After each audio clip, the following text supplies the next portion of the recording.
again with your lecture on higher education of India.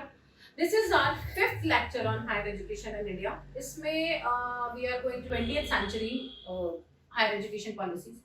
इससे पहले के 4 लेक्चर्स में हमने एंशियंट एजुकेशन सिस्टम समझा था, देन मिडाइवल एजुकेशन सिस्टम समझा था, देन हमने 18th सेंचुरी नेक्स्ट। अब हम लोगों ने जब गुरुकुल सिस्टम समझ लिया, मिडाइवल एजुकेशन सिस्टम समझ लिया, ये कमीशन एंड जो मिशनरीज थे इनका रोल समझ लिया, now we are focusing on the university acts. ठीक है, तो हमने अभी तक राजा राम मोहन रॉय से Macaulay, minute, Wood, despatch, Hunter commission, ये सारा हमने 19th सेंचुरी का पढ़ लिया था। Now we are moving toward the 20th century university acts.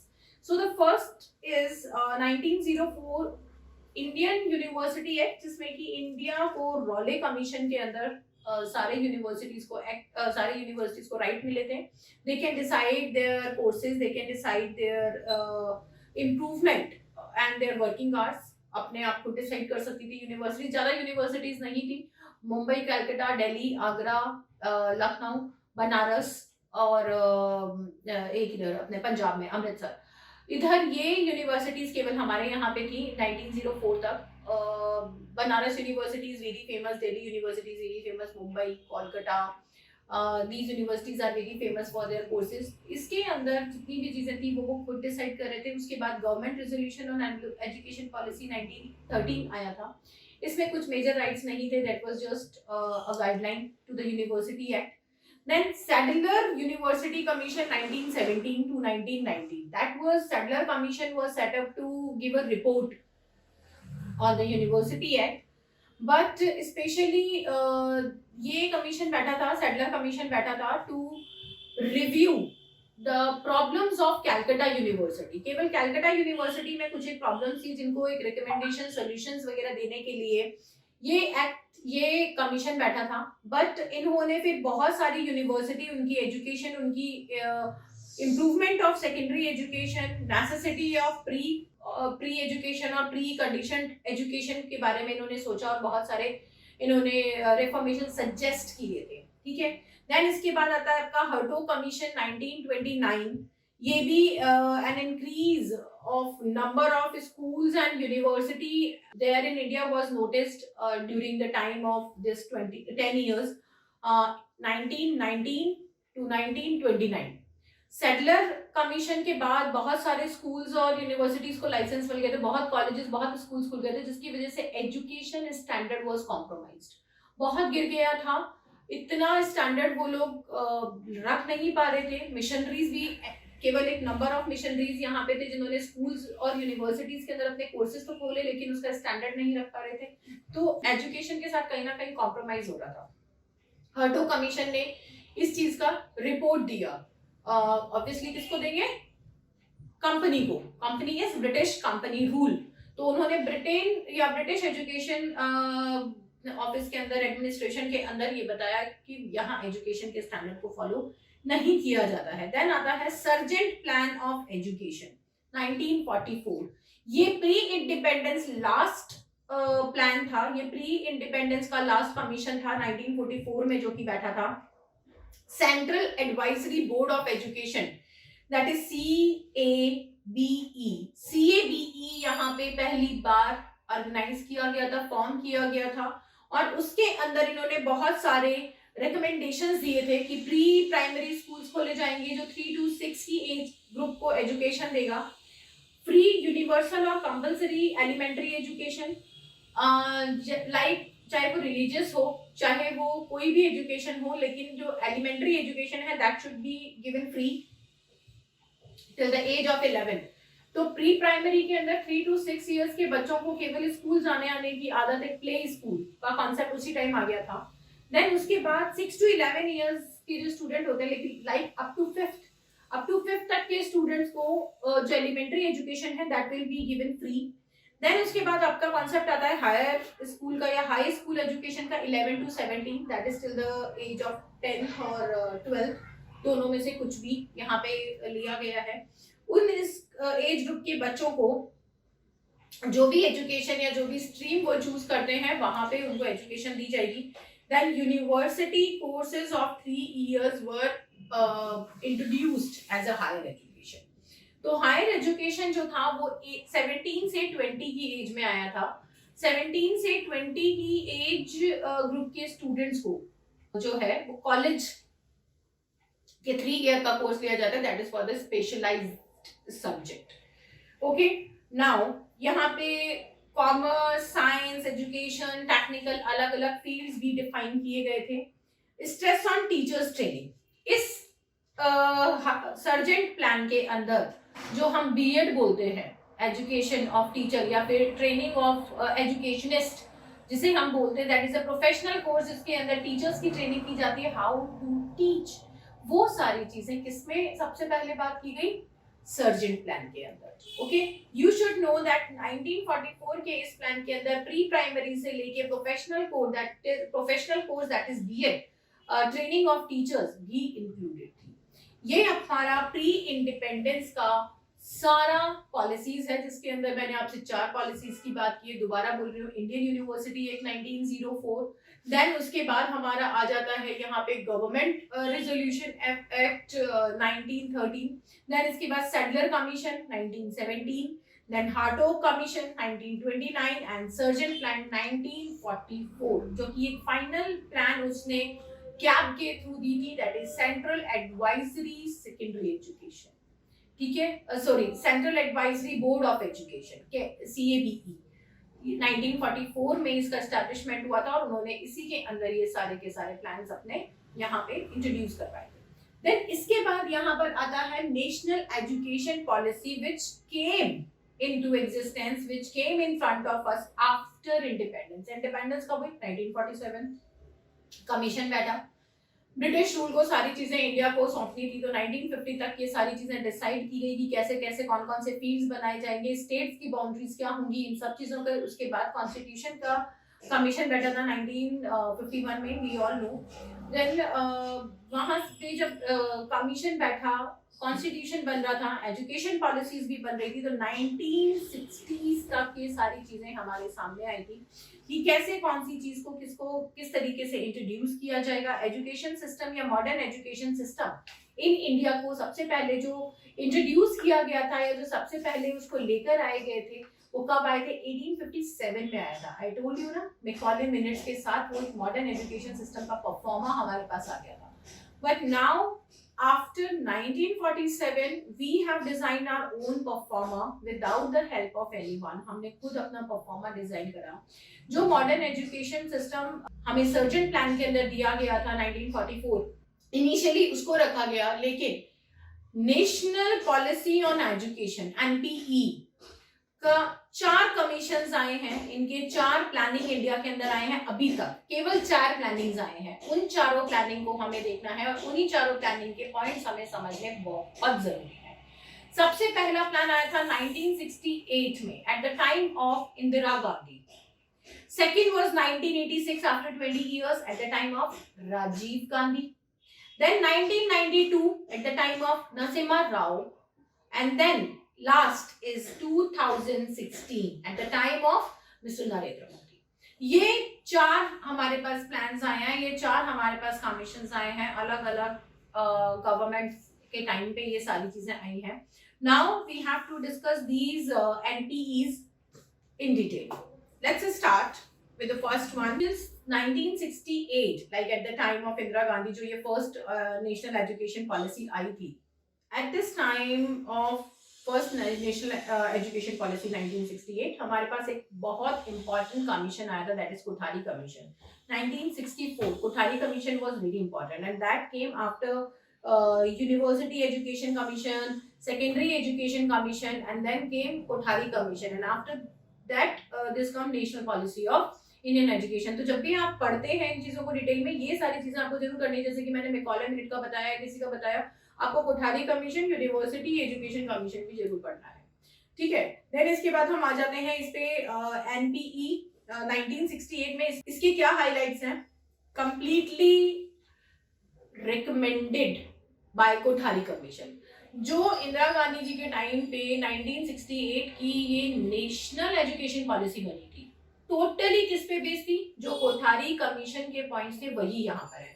तो whether I am reading this NPE national policy of education 1968 और I am reading Kothari commission 1964, दोनों सेम ही है, ये मान के चलिए।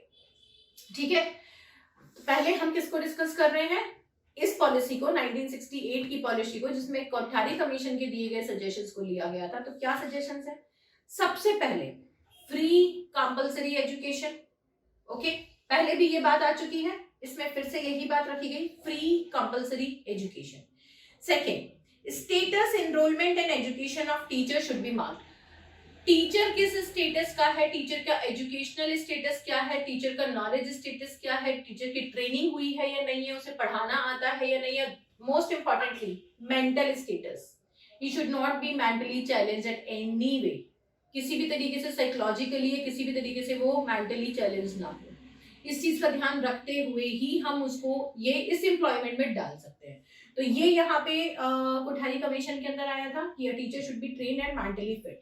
थर्ड इसके अंदर आया था डेवलपमेंट ऑफ लैंग्वेजेस, उन्होंने 3 लैंग्वेज फॉर्मूला लेकर आए थे कोठारी कमीशन के अंदर। क्या था वो 3 लैंग्वेज फॉर्मूला, आजकल भी बहुत फेमस है ना 3 लैंग्वेज फॉर्मूला, मोदी गवर्नमेंट के अंदर भी आया है। That was a bit different from this one. 3 language formula के अंदर इन्होंने 3 कंपलसरी लैंग्वेजेस रखी थी। First is Hindi, second is international language that is obviously English, and third is state language. In 3 languages को यहाँ पे रखा गया था कि फर्स्ट आपकी रीजनल लैंग्वेज के अंदर आप पढ़ाई कर सकते हैं, आपको हिंदी लैंग्वेज की नॉलेज होनी चाहिए if you are educated, and third is international language. तो उस टाइम इंटरनेशनल लैंग्वेज के अंदर जो कंपलसरी रखा था वो इंग्लिश को ही रखा गया था। ठीक है, then equalisation of educational opportunity, हर क्लास को, हर जेंडर को एजुकेशन की लिबर्टी और फ्रीडम ऑफ एजुकेशन वहां पे होना चाहिए कि if anyone wants to take education, सिर्फ उनको जेंडर बेस पे, उनको कास्ट बेस पे, उनको कम्युनिटी बेस पे एजुकेशन से दूर नहीं रख सकते, ये पॉलिसी के अंदर लिखा गया। Then scientific education and research, हर एजुकेशन का पार्ट, हर एजुकेशन के अंदर science and research will be a part. Sciences वहां पे होगी, रिसर्चेस बच्चों को छोटे लेवल से, मतलब आफ्टर एलिमेंट्री 6th ऑनवर्ड उनको रिसर्चेस के बारे में बताया जाएगा, कैसे वो एक चीज को एक्सपेरिमेंट करके देख सकते हैं। Education for agriculture and industry will be A compulsory part, ये चीज भी वहां पे रहेगी कि एजुकेशन के अंदर एग्रीकल्चर और इंडस्ट्री हर बच्चे को पता, that should B a part. Okay, हम ज्योग्राफी के अंदर ये चीजें आज भी पढ़ते हैं। Next is secondary education, university education and education for minority was also well defined. ये सारी एजुकेशन और ये सारे पॉइंट्स को भी बहुत अच्छे से वहां पे डिफाइन किया गया था कि क्या क्या सर्कमस्टेंसेस के लिए क्या क्या चीजों को वहां पे रिकमेंड करा जाना चाहिए, और that the decision should be made accordingly. A transformation of system tolerate it more closely to the life of people, और ये जो पूरा एजुकेशन सिस्टम बनेगा, जो पॉलिसी बनेगी, इसके अंदर जो ट्रांसफॉर्मेशन या जो चेंजेस होंगे, that should be according to the student और the life of the people. जहां पे ये एजुकेशन इंप्लीमेंट की जा रही है वहां के लोगों की लाइफ कैसी है, what kind of challenges, odds of the nature they are facing, उसके अकॉर्डिंग उन्हें एजुकेशन दी जानी चाहिए। An emphasis on development of science and technology, emphasis on the cultivation of moral and social values. Because Indian education के अंदर, because Indian education system के अंदर हमेशा से मोरालिटी को इंक्लूड किया गया था, तो यहाँ पे भी इसको एक कंपलसरी पार्ट बनाया गया। A sustained and intensive effort to raise the equality of education at all stages, वही equality of education at all stages, किसी भी तरीके के प्लेटफॉर्म पे gender, caste, community, financial status पे, किसी भी तरीके के स्टेटस के ऊपर एजुकेशन की अपॉर्चुनिटीज को इक्वल रखा जाएगा। ऐसा नहीं है गरीब को नहीं मौका दिया जाएगा, अमीर को नहीं दिया जाएगा, या किसी भी तरीके की चीजों में डिस्पैरिटी नहीं होगी, किसी भी तरीके की चीजों में। A sustained and intensive effort to raise the equality of education at all stages, किसी भी स्टेज पे, financial stage, economical stage, gender, social, community, caste और कोई हो, किसी भी तरीके की पर्सनैलिटी की कोई गुंजाइश यहाँ पे एजुकेशन में नहीं रहेगी। ठीक है। अब 1986 national policy of education, that was totally a revise of these notions. जो इंदिरा गांधी जी के टाइम पे ये पॉलिसी बनी थी, राजीव गांधी जी के टाइम पे आफ्टर 20 इयर्स इसी पॉलिसी को एज इट इज केवल रिवाइज किया गया। कोई बहुत ज्यादा यहाँ पे चेंजेस नहीं किए गए थे। The chairperson during this committee, because in 1968 the chairperson was Kothari, and in this committee the chairperson was Acharya Ramamurthy. Okay, 1986 the chairperson of this committee was Acharya Ramamurthy, जिनके recommendation में ये सारी के सारे points को फिर से 1986 में रिवाइज किया गया। यहाँ पे वापस वही रिजर्वेशंस और इक्वल अपॉर्चुनिटीज को रखा गया कि सबको इक्वल अपॉर्चुनिटीज मिले, इसीलिए यहाँ पे रिजर्वेशंस को फिर से रिकमेंड कर दिया गया for 20 years.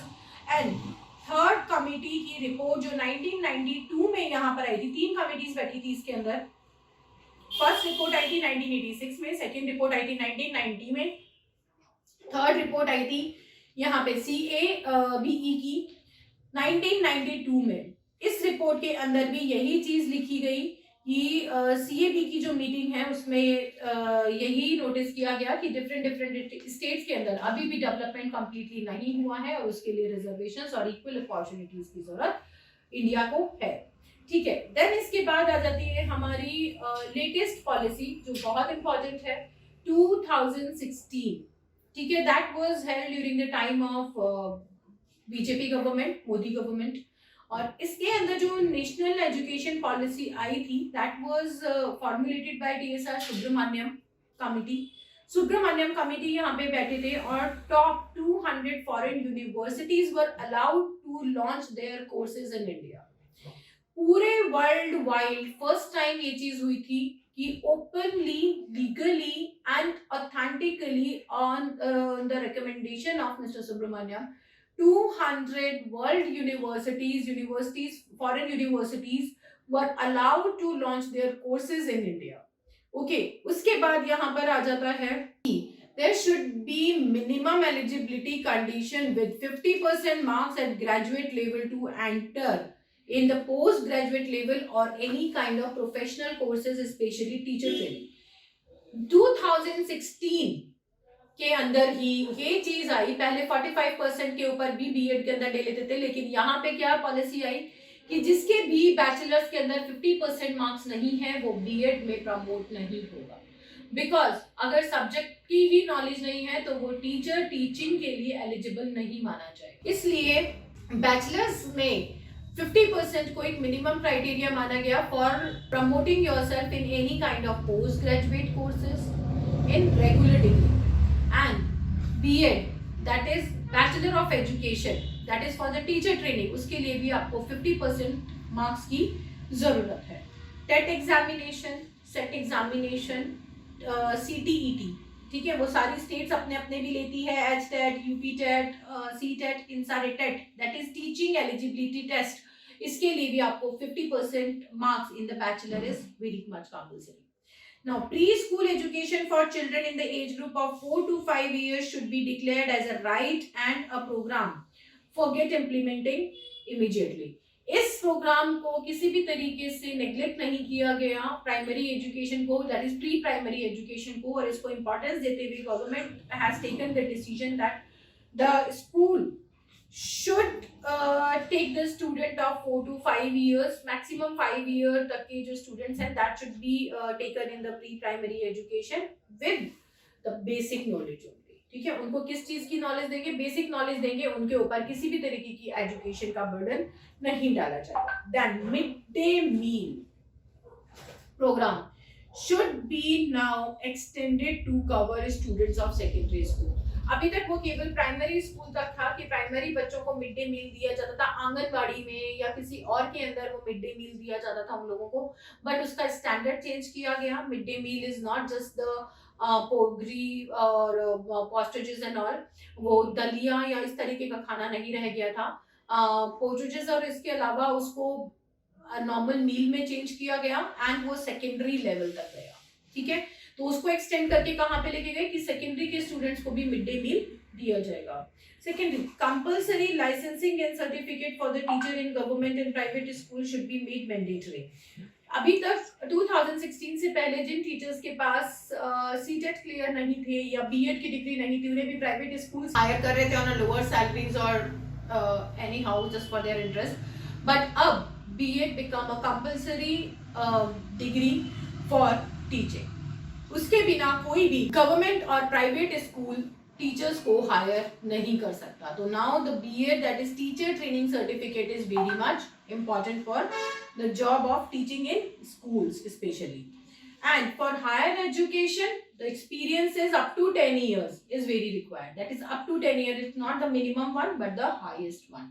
Okay. Now this is what we have read in the three policies. That is three major policies we have done. 68 based on Kothari Commission, 86 a revised of 66 policy.